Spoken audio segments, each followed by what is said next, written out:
Sa pagbubulay-bulay po ng salita ng Panginoon, please turn with me to Ephesians chapter 6 verse 10 hanggang sa 20. Pero ang ating concentration ay nasa verse 14 hanggang sa 17. Ephesians chapter 6 verse 10 hanggang sa 20. Ang sabi po dito, sa kahuli-hulihan, patuloy kayong magpakalakas sa Panginoon at sa kapangyarihan ng kaniyang lakas. Isuot ninyo ang buong kasuotang pandigma ng Diyos upang kayo'y makatagal laban sa mga pakana ng dyablo. Sapagkat ang ating pakikipaglaban ay hindi laban sa laman at dugo, kundi laban sa mga pinuno, laban sa mga may kapangyarihan, laban sa mga kapangyarihan di nakikita na naghahari sa sanlibutan sa kadilimang ito, laban sa hukbong espiritual ng kasamaan sa kalangitan. Kaya kunin ninyo ang buong baluti ng Diyos upang kayo'y makatagal sa araw ng masama at kung magawa na ninyo ang lahat, ay tumayong matatag. Kaya tumindig kayo na ang inyong mga baywang ay nabibigkisan ng katotohanan, nasuot ang baluti ng katuwiran, at nakasuot sa inyong mga paang pagiging handa para sa ebanghelyo ng kapayapaan. Kasama ng lahat ng mga ito, taglayin ninyo ang kalasag ng pananampalataya na sa pamamagitan nito ay inyong masusugpo ang mga nag-aapoy na palaso ng masama. At taglayin ninyo ang helmet ng kaligtasan at ang tabak ng Espiritu na siyang salita ng Diyos. Manalangin kayo sa Espiritu sa lahat ng panahon, sa bawat panalangin at pagsamo, at sa bagay na ito ay maging handa na may buong pagtitiyaga at pagsusumamo para sa lahat ng mga banal. Idalangin din ninyo ako upang ako'y pagkalooban ng pananalita sa pagbubukas ng aking bibig upang ipahayag na may katapangan ang hiwaga ng Ebanghelyo, na dahil dito ako'y isang sugong may tanikala upang ito'y aking maipahayag na may katapangan gaya ng nararapat na aking sabihin. May the Lord bless the proclamation of His word tonight. Now, sa mga bersikulo na ating binasa, si Apostle Paul, siya po ay sumulat mula sa isang Roman imprisonment, mula sa kulungan. Siya po ay nagpapakita sa atin ng espiritual na realidad na ang bawat mananampalataya ay kailangan po natin itong maunawaan. Ano ba ito? Tayo po ay engaged sa isang matinding battle, matinding giyera. That is really the truth concerning all believers. Not just one believer or two believers, but all believers. At hindi lang sinasabi ni Pablo that we are fighting, but Paul also teaches us how to fight. Paano tayo makipaglaban? At ipinakita ni Apostle Paul sa atin ang mga sandata, the whole armor of God. Hindi po natin ito dapat baliwalain. This is the arsenal, the full armor of God. At ang analogy ng paliwanag po ni Apostle Paul ay ang sundalong Romano, Roman soldier. Hindi po aksidente na ginamit ni Apostle Paul ang Roman soldier as his vivid illustration. Dahil ang Roman army, sa kasagsagan po ng kanilang kapangyarihan, talagang kilala po sila sa kanilang disiplina at yung kanilang strategic prowess and superior equipment, the whole armor of the Roman soldiers. Kung i-imagine po ninyo ang isang sundalo ng mga Romano at that time, ang kaniyang armor, ang kaniyang sandata talaga ay central ng kaniyang effectiveness at saka ng kaniyang survival. Si Pablo, most likely, nakikita niya ang mga Roman guards daily. Kaya dito po siya kumuha ng imagery upang ituro ang katotohanan patungkol sa ating pakikipaglabang espiritual. Gaya ng isang sundalong Romano na kailangang fully equipped, mga kapatid. So tayo din, bilang mga sundalo ng ating Panginoong Hesukristo, kailangang fully equipped tayo. Suot po natin ang whole armor of God. At gaya ng mga sundalong Romano na kailangang panatilihin po nila ang kanilang discipline, panatilihing nakasuot palagi ang kanilang sandata, tayo din bilang mga mananampalataya, we have to continually put on this armor. The whole armor, hindi po iilang bahagi lamang ng armor, but the whole armor. Kaya nga, ang sinasabi po ni Pablo sa verse 14, stand therefore, tumindig kayo, magpakatatag kayo. This is actually a military command. Ito ay directive ng banal na kasulatan na tayo po ay tumindig. Pero paano ba tayo makatindig laban sa pakana ng dyablo at laban sa espiritual na mga puwersa, mga masasamang espiritu in the heavenly places, gaya ng sinabi sa verse 12, paano ba tayo makakatindig? Ito po ay sa pamamagitan ng pagsuot po natin sa whole armor of God na ang Diyos po mismo ang nag-provide. Kaya isa-isahin po nating i-examine itong whole armor of God sa gabing ito gaya ng pinangako po natin last time mula po sa verse 14 hanggang sa verse 17. Tayo po muna ay manalangin at hilingin po natin ang tulong ng ating Panginoon. Let's pray. Salamat o Diyos dahil ipinakita ninyo sa amin so far ang katotohanan that we are engaged in spiritual warfare. Naway hindi kami maging relaxed, kundi araw-araw patuloy na sinusuot po namin ang whole armor of God and not just some parts of it. Tulungan ninyo ang inyong lingkod sa paglalahad ng inyong ebanghelyo at ang mga nakikinig, naway gawin ninyo silang maingat sa pakikinig. Salamat po. Ito po ang aming samot dalangin sa pangalan ni Jesus. Amen. Dumako na po tayo sa unang sandata na, ipinaliwanag ni Apostle Paul dito sa verse 14.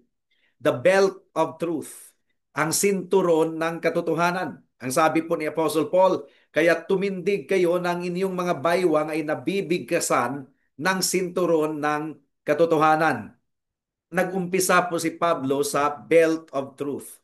Para sa isang sundalong Romano, yung kaniyang sinturon, yung kaniyang, ang tawag po nila ay cingulum. Hindi lamang po ito ornamental or adornment. Ang sinturon po ay mahalagang bahagi ng kanilang isinusuot tuwing may giyera sapagkat sinisecure po nito ang kasuotan ng sundalong Romano at dito din po isinasabit ang sandata sa sinturon mismo, the belt ng isang Romanong sundalo. So, kung ang isang sundalong Romano ay maluwang yung kanyang belt, nako-compromise po ang kanyang movement at madali po siyang ma-entangled at hindi po siya handa sa pakikipagyera. Sa spiritual na realm, mga kapatid, ang belt of truth, ito po ang katotohanan ng Diyos na dapat po nating suot-suot palagi. This is really the truth. The belt of truth holds everything together in the truth of God. Hindi lang ito pagsang-ayon sa facts ng Word of God, but this is really a deep, abiding commitment to the revealed truth of God's Word. At ito po ay nagkukulminate sa ating Panginoong Hesukristo sapagkat Jesus is the truth. Di ba sinabi po niya sa John chapter 14 verse 6, I am the way, the truth, and the life. So pag sinabi po ni Apostle Paul na isuot po natin ang belt of truth, ang ibig pong sabihin nito, sino ba ang truth? Si Jesus. Ang ibig pong sabihin nito, ituon po natin ang ating paningin sa ating Panginoong Hesukristo because He is the author and finisher of our faith. Ano pa? We must be grounded in sound doctrine. Ito yung belt of truth. Sound doctrine. The truth about the triune God, about the nature of man, about the reality of sin, the glorious redemption na tinupad ng ating Panginoong Hesukristo, justification by faith alone, at ang nagpapatuloy na pagkilos ng banal na Espiritu para sa ating kabanalan at ang pag-asa natin sa muling pagbalik ng ating Panginoon at ang ating glorification. Kinakailangang maging grounded by the truth tayo. So that is what it means na isuot natin ang belt of truth. We must fix our eyes on Jesus who is the truth, and we must be well grounded in sound doctrine upang hindi po tayo matangay sa mga mandarayang tagapagturo or bulaang mga tagapagturo. And that means itong commitment natin sa katotohanan bilang isang iglesia ay nag-necessitate talaga ito sa isang solid and clear confession of faith. At para po sa atin, ang 1689 Confession of Faith ay nagsisilbing invaluable articulation ng foundational truths ng banal na kasulatan. Naniniwala po tayo na ang ating confession of faith ay isang faithful summary ng ating pinaniniwalaan mula sa banal na kasulatan. Nagtuturo ito patungkol sa Diyos, patungkol sa tao, patungkol sa kaligtasan, patungkol sa iglesia ng Panginoon, at patungkol sa buhay mananampalataya. Kung ating i-embrace ang isang solid confession, nagpo-provide po sa atin ito ng doctrinal framework ng doktrina. Ito ay isang strong built that keeps our understanding of the whole Christian life fastened and secured. Ang ating confession of faith, the summary of our doctrine, ay tumutulong sa atin na hindi po tayo matangay-tangay sa anumang uri ng mga wind of doctrine, mga false teachings na lumalaganap ngayon sa mundo. Our confession of faith ay tumutulong sa atin to be firmly anchored in the timeless truth of God's Word. Ito yung purpose ng Panginoon para sa kanyang iglesia. Ephesians 4:14. Kung hindi po natin suot ang belt of truth, madali po tayong matangay. We should fix our eyes on Christ and we should be grounded by solid biblical truth. Ephesians 4:14, ang sabi po dito, tayo ay huwag nang maging mga bata na tinatangay-tangay ng mga alon at dinadala-dala ng bawat hangin ng aral sa pamamagitan ng pandaraya ng mga tao, sa pamamagitan ng kanilang katusuhan sa paraang mapandaya. Now, nakakalungkot lang po dahil uso po sa ating panahon ngayon yung sa mga churches na nagsasuggest that doctrine divides. Ang doctrine daw ay nagdi-divide. Hindi po totoo yan. Hindi po talaga nagdi-divide ang doctrine. Ang doctrine po ang nagpapatibay ng isang iglesia. Pakinggan po natin si Martin Lloyd-Jones. Ang sabi po ni Lloyd-Jones, what is doctrine for? It is not merely to enable us to know, it is to enable us to live. We need a solid biblical confession of faith. Bakit?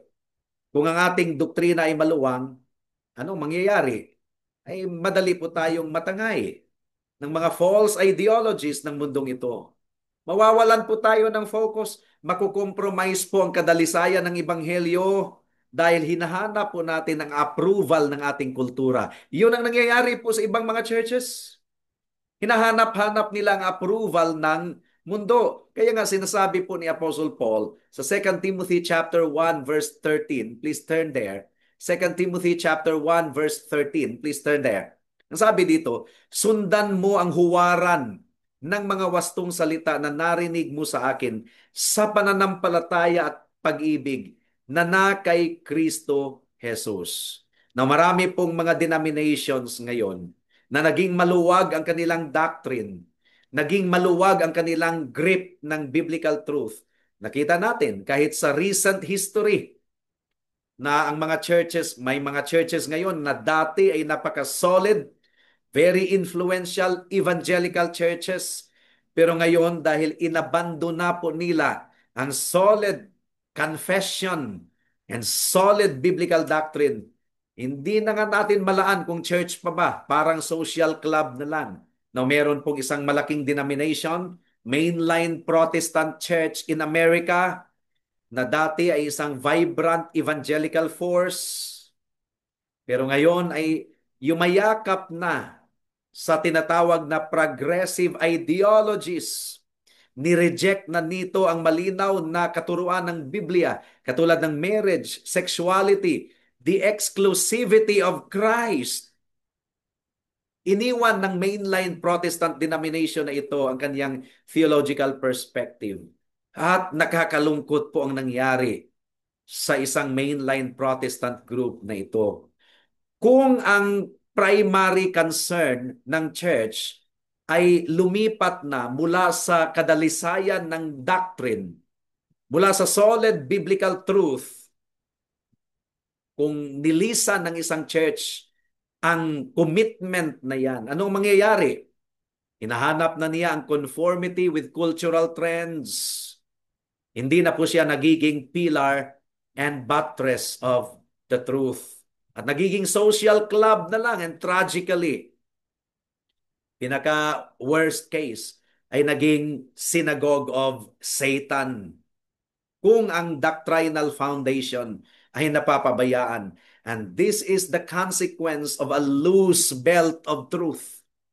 Ang sinturon ng katotohanan ay hindi po dapat maging maluwag para sa atin ang isang solid confession of faith. Faithfully na itinuturo at pinanghahawakan, it is really very crucial for preserving the purity of the church and strengthening the soldiers of Christ for battle. Now, pangalawang sandata ng armor of God, whole armor na binanggit dito is the breastplate of righteousness. Pangalawang bahagi po ng verse 14, nasuot ang baluti ng katuwiran, the breastplate of righteousness. Now, ang mga Roman soldiers, meron pong breastplate sila sa kanilang dibdib, yung mga sundalong Romano, nayari po sa bronze, sa tanso, and bakal. At pinuprotektahan po ng breastplate ng mga Roman soldiers ang mga vital organs katulad ng puso at baga mula sa pana ng kaaway. Kung wala pong breastplate ang isang Roman soldier, dangerous yan. Vulnerable sila sa kamatayan. Now, sa spiritual warfare, ano ba ang target ni Satanas? Ano ang tinatarget ni Satanas? Ang ating puso ang tinatarget ni Satanas. Ang ating puso. Ginagamit ni Satanas ang accusation and temptations. Kaya nga ang breastplate of righteousness ang nag-iingat po sa atin. Pero ano ba itong righteousness? Meron ba tayong righteousness? Breastplate of righteousness. Do we have our own righteousness? Wala po tayong righteousness kasi sabi po ng Isaiah 64 verse 6, ang ating katuwiran ay maruming basahan lamang sa harapan ng Diyos.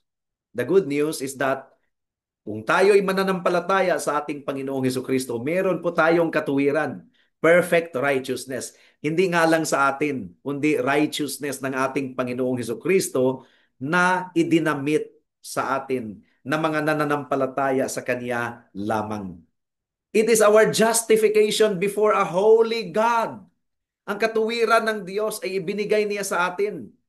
At ang kasalanan natin ay ipinasa niya kay Kristo. 2 Corinthians chapter 5 verse 21. Meron pong great exchange, mga kapatid, mga kaibigan. 2 Corinthians chapter 5 verse 21. Ang sabi po dito, para sa ating kapakanan, ginawa niyang kasalanan siya na hindi nakakilala ng kasalanan upang sa kanya tayo'y maging katuwiran ng Diyos. Now, kung si Satanas, ano ba ang tawag ni Satanas sa Biblia? Accuser of the brethren. Kung si Satanas na accuser of the brethren, ay talagang itutuon niya sa atin ang kaniyang mga pana na nagliliyab, pana ng condemnation. Nire-remind ni Satanas sa atin yung ating mga kasalanan nung nakaraan, ang ating kapalpakan sa kasalukuyan, at ang ating natitirang kasalanan, di ba? Kung pinapana ni Satanas yan sa atin, we can take refuge in the blood and righteousness of Christ. We can take refuge in the blood and righteousness of Christ.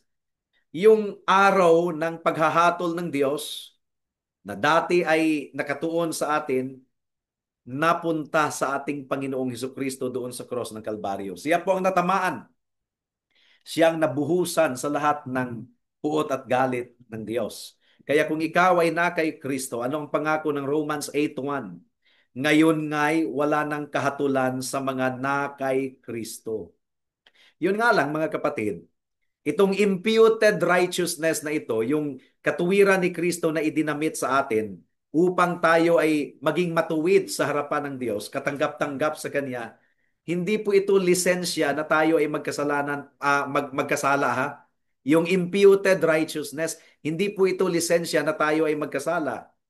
Dahil ang imputed righteousness ay kailangang mapatunayan sa tinatawag na imparted righteousness. See the difference?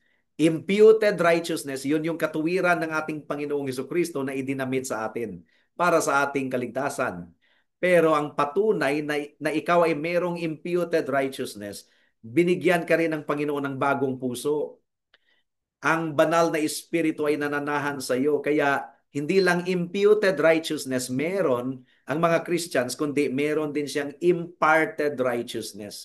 Lumalago po siya sa kabanalan. This is the result of the ongoing work of the Holy Spirit na kinukonform niya tayo sa wangis ng ating Panginoong Heso Kristo. Ang pusong bato natin ay tinanggal na at pinalitan ng pusong laman. At ang ating puso ngayon ay meron ng pagnanais na lumakad ayon sa kalooban ng ating Panginoon. Pakinggan po natin si John Owen. Ang sabi ni John Owen, sanctification is the carrying on of justification. Ang ibig sabihin, ang ating sanctification ay patunay na meron po tayong justification. Ang justification it is the external declaration of righteousness. Pero karugtong po nito ay ang internal transformation of righteousness na resulta ng pagkilos ng banal na Espiritu. Pangatlong sandata na ipinakita ni Apostle Paul, remember, it's the whole armor. Hindi po partial armor, but whole armor. Verse 15. At nakasuot sa inyong mga paa ang pagiging handa para sa ebanghelyo ng kapayapaan. So, ang sundalong Romano ay meron kasing sapatos na suot yan. Durable sandal, ang tawag ay caligay. Meron pang spike yun. Meron parang uh, pako na sa mga gilid-gilid ng ano na yon, ng sapatos na yon. Para ito makaakyat sila sa bundok, di ba may spike ang kanilang sapatos? Napaka-crucial yon para sa long marches. Ma-maintain nila ang kanilang stability sa tinatawag na close combat rather. And they ensured readiness for movement. Ano ba ang ating espiritual na sapatos? Ang sabi po ni Pablo, ito yung kahandaan natin na resulta ng gospel of peace, ebanghelyo ng kapayapaan. Paano ba tayo makamarcha sa teritoryo ng kaaway para ma-advance ang kingdom of God? Kung wala tayong suot na sapatos na yon. Pero anong sapatos na ito? It is the gospel of peace, kapayapaan. Ang ebanghelyo po ng ating Panginoon ay nagbigay po sa atin ng kapayapaan. Dati mga kaaway tayo ng Diyos. Wala tayong kapayapaan sa Panginoon. Wala din tayong kapayapaan sa ating kapwa. Pero ngayon, meron na po tayong reconciliation with God. Ang ating kasalanan ay hindi na ibinibilang laban sa atin. Romans chapter 5 verse 1. Please turn there. Ito yung sapatos na ating isusuot, the gospel of peace. Pero, bakit nagkaroon tayo ng kapayapaan? Dahil sa ebanghelyo, it is because tayo na dating mga kaaway ng Diyos, ngayon ay naging mga anak na niya. Romans 5:1, kaya yamang tayo'y inaring ganap sa pamamagitan ng pananampalataya, mayroon tayong kapayapaan sa Diyos sa pamamagitan ng ating Panginoong Hesukristo. Hindi na po tayo kaaway ng Diyos. Tandaan natin yan, isuot natin yung katotohanan na yan. Hindi na tayo kaaway ng Diyos. Tayo ay kinupkup na niya bilang kanyang mga anak. Yung war between God and our souls ay tapos na thanks to the reconciliation na dulot ng sakripisyo ng ating Panginoon doon sa cross ng Kalbaryo. So this is the shoes of the gospel of peace. Itong kapayapaan na ito ang nagpo-provide po sa atin ng pundasyon na hindi po mayayanig para sa ating paglakad sa harapan ng Diyos. Kung alam natin na ang lahat po ng ating kasalanan ay hinugasan sa pamamagitan ng dugo ng kordero ng Diyos, magkakaroon po tayo ng confidence sa ating pamumuhay dito sa mundo. Wala nang guilt and fear because we are no longer children of wrath, but we are already the agents of reconciliation. At itong peace with God na ating natatamo, hindi lang itong internal tranquility na tayo ay pumunta sa isang beach, napakaganda, peaceful. Hindi yan ang tinutukoy po natin. Ang peace na ito is inward peace, knowing that you are forgiven by God, knowing that you are justified by faith, knowing that you are no longer enemies with God, but you are already the adopted children of God. At kung tayo ay merong kapayapaan sa Diyos, Siyempre, peacemaker na rin tayo sa ating kapwa-tao. Kaya nga ang sabi po ng Matthew chapter 5 verse 9, please turn there, mapapalad ang mga mapagpayapa, peacemakers, sapagkat sila ay tatawaging mga anak ng Diyos. So if we have peace with God, it will also follow na tayo din po ay mga peacemakers. Sabi po ni George Whitefield in one of his sermons, "Oh, come then to Jesus, and He will give you rest. Come, and He will give you peace." Yun po ang pangatlong sandata. Complete armor na ibinigay ng Panginoon sa atin. Pangapat, the shield of faith. Ano bang sa Tagalog ang shield? Kalasag. Kalasag. Verse 16. Kasama ng lahat ng mga ito, taglayin ninyo ang kalasag ng pananampalataya, na sa pamamagitan nito ay inyong masusugpo ang mga nag-aapoy na palaso ng masama. Sa mga sundalong Romano, meron silang tinatawag na Roman scutum. Rectangular shield ito.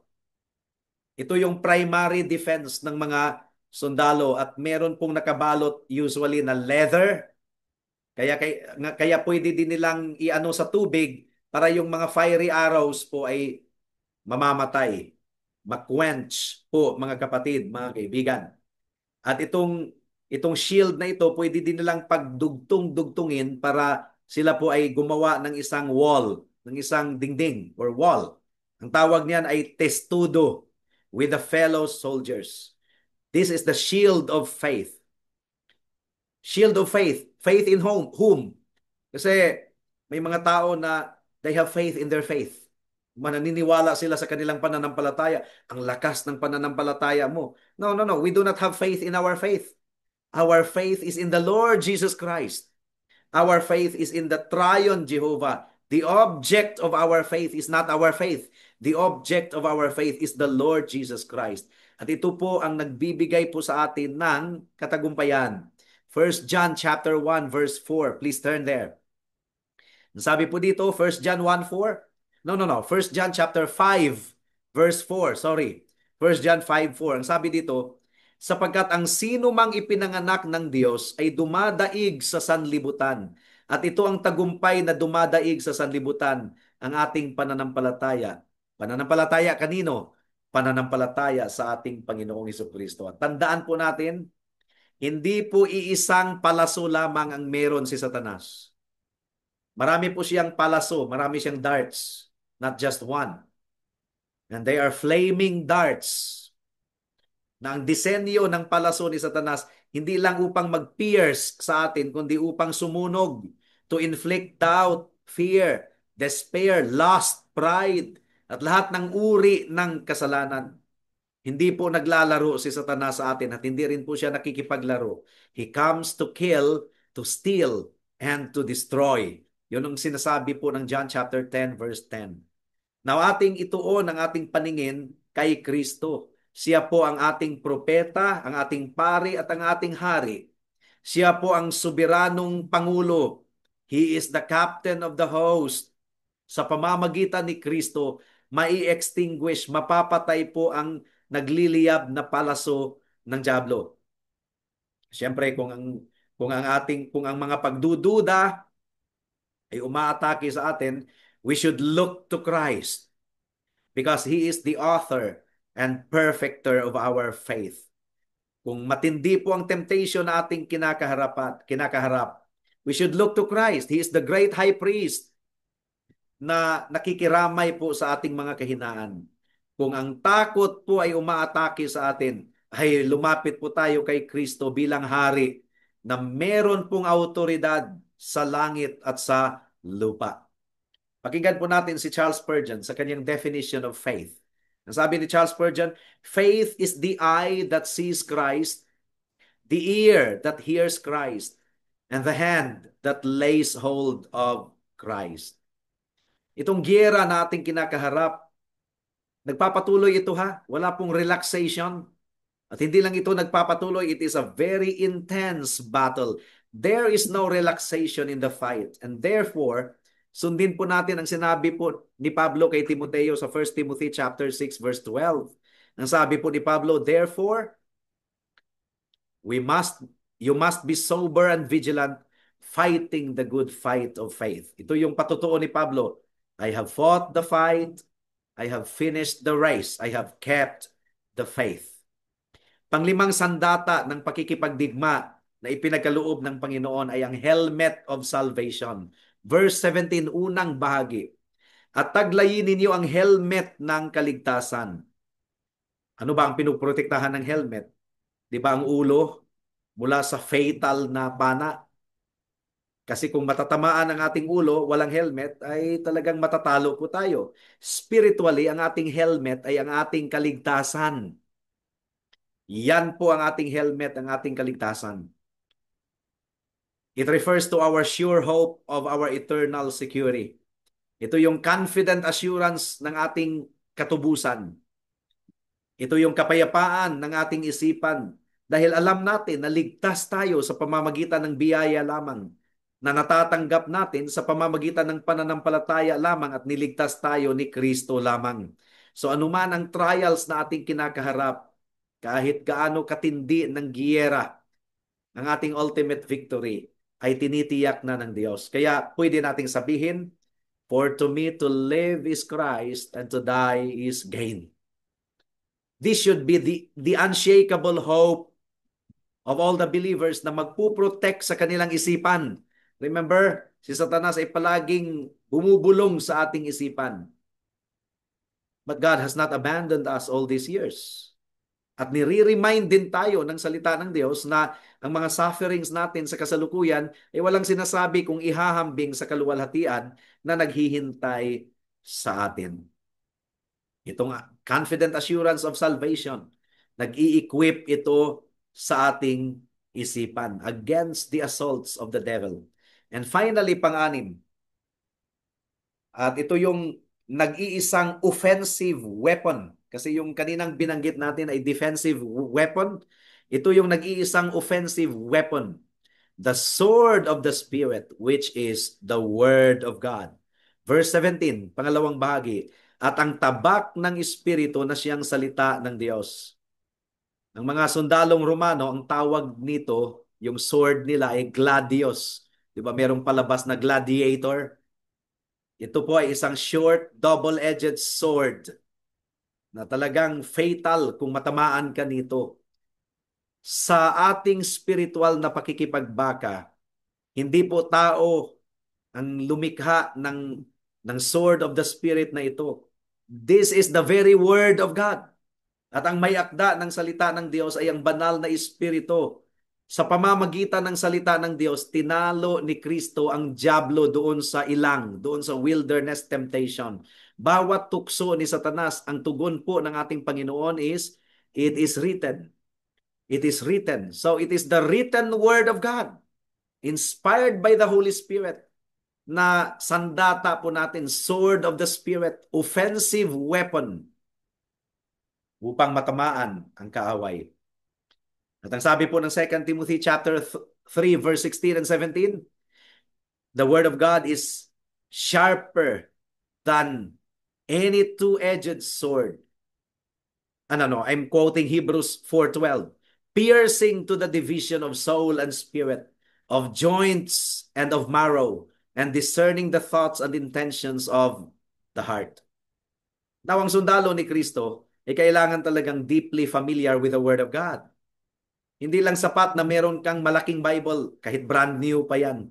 Walang saysay yan kung hindi mo binabasa. We must study it. We must meditate on the Word of God. And if possible, kailangan nating i-memorize ang salita ng Diyos at i-apply ito sa ating buhay. Ang salita ng Panginoon, ang ating directive, natuturuan tayo kung paano mamuhay. Ito po ang ating nourishment.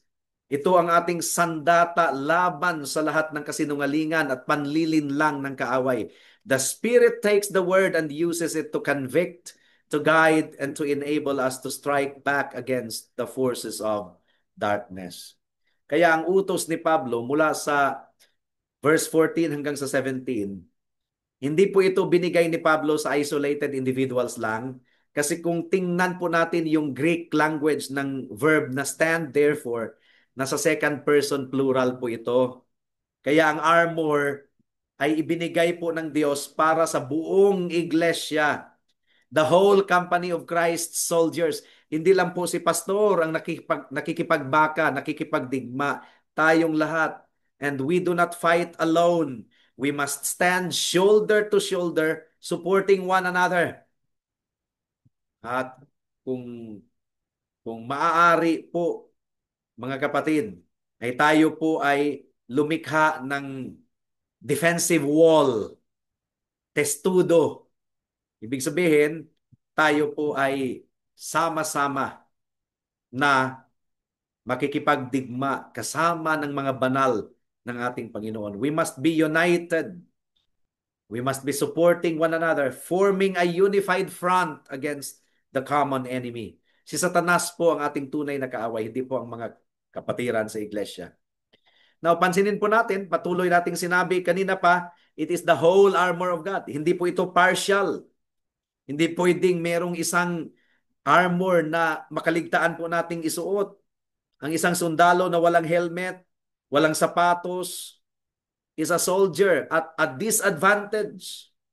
Ang isang Kristiyano na ninineglect niya ang katotohanan, ang katuwiran na libreng ipinagkaloob ng Panginoon sa kanya, ang kapayapaan at ang pananampalataya at ang ating pag-asa sa kaligtasan or ang salita ng Diyos. Kung pinapabayaan po natin itong mga piece of the whole armor of God, tayo po ay magiging vulnerable and talunan. And finally, itong pagsuot po natin ng whole armor of God ay karugtong po ito sa exhortation ni Paul sa verse 18 hanggang sa verse 20 na gawin natin ito na meron pong pananalangin. It is closely linked to prayer and supplication. Yun po ang ating meditation next Sunday, Lord be willing. Prayer is independence upon God. Prayer is total dependence upon the Lord. At gaya ng sinabi ko last Sunday, prayer is not for the strong. Ang strong sa kanyang pakiramdam, hindi na yan nananalangin.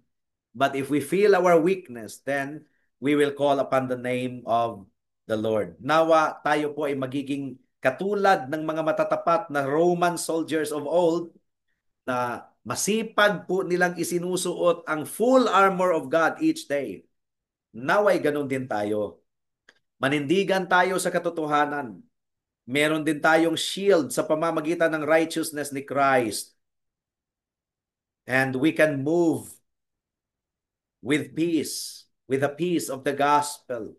Mai-extinguish po natin ang nag-aapoy na palaso ng dyablo sa pamamagitan ng shield of faith. At ang ating isipan ay ginagwardyahan ng helmet of salvation. At hawak-hawak po natin ang sword of the Spirit, which is the Word of God. Naway gawin tayo ng Diyos na masipag. Wala talagang mag-iisip sa atin na tayo ay civilian. We belong to the company of Christ's soldiers. Kaya tayo po ay tumingin lamang kay Kristo at isuot po natin ang buong sandata ng pagkikipagdigma. Now, para sa mga kaibigan po natin na wala pa sa Panginoon, paulit-ulit nating sinasabi dito, it's either you are with God fighting against Satan or you are with Satan fighting against God. If you are with Satan fighting against God, wala kang panalo, talunan ka. Because it is appointed for man to die once and after that to face judgment. The only way for you, kaibigan, na makatakas mula sa put at galit ng Diyos ay kung ikaw ay magsisi sa kasalanan mo at manampalataya kay Kristo lamang bilang tanging Diyos at tagapagligtas. Gawin mo ito ngayon, baka bukas ay huli ng lahat. Tayo po ay manalangin. Salamat po sa salita ninyo na naihasik ngayong gabing ito, O Diyos. Nawa ay magkabunga ito sa lahat ng mga nakapakinig at makikinig pa. Salamat, O Diyos. In Jesus' name we pray. Amen and amen.